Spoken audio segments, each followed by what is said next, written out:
Le premier conseil des ministres du gouvernement, Lassina Zerbo, a examiné ce mercredi des dossiers liés à la sécurité, mais aussi à la lutte contre le blanchiment des capitaux. Également, le temps de l'allaitement accordé aux femmes allaitantes dans la fonction publique connaît une hausse. Enfin, on a appris, suite au rapport sur l'attaque d'Inata, le Conseil a relevé de leurs fonctions à titre conservatoire de hauts gradés de la gendarmerie. Pascal Canet.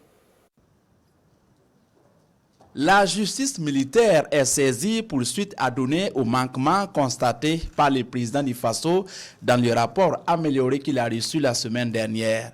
Mais en attendant, plusieurs chefs militaires sont relevés de leurs fonctions à titre conservatoire. Il a décidé donc de réserver une suite judiciaire à ce document-là par la saisine donc des instances judiciaires au niveau de l'armée pour traiter du dossier. Mais en attendant, des mesures conservatoires ont été prises et donc un certain nombre d'agents ont été déchargés de leurs responsabilités. Il s'agit donc du lieutenant-colonel Kombari William, qui est le commandant du groupement mobile de Ouagadougou, qui a été relevé, et du capitaine Sanou Isaac, commandant de la compagnie de gendarmerie de Manga, qui était chef d'escadron, la gendarmerie qui devait donc faire relever le détachement d'Inata. Avant cette communication orale du président du Faso, le Conseil des ministres a examiné et adopté un rapport sur le statut du centre d'études stratégiques. Un statut qui permettra à ce centre de fonctionner désormais normalement. Ces rapports ont été examinés et adoptés au titre du ministère de l'économie et des finances, parmi lesquels un rapport sur la lutte contre le blanchiment d'argent et un autre sur le gel des avoirs en cas d'activité illicite. C'est un décret qui va nous permettre, pour des personnes impliquées dans le financement du terrorisme, de pouvoir agir par rapport à leurs finances. Donc c'est un rapport important dans le contexte actuel qui est le nôtre. Il y a également un projet de rapport concernant l'évaluation du dispositif national de lutte contre le blanchiment des capitaux. Il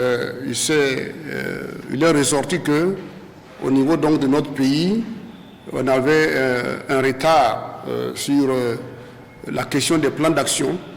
Et on a adopté ce rapport-là et le président du FAS a donné instruction à un certain nombre de ministères de faire en sorte qu'au mois de janvier, au plus tard, les plans d'action soient donc prêts pour qu'on puisse donc lutter efficacement contre donc, la question du blanchiment des capitaux.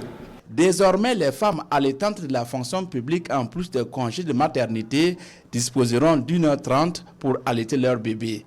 C'est ce qu'a décidé le Conseil des ministres.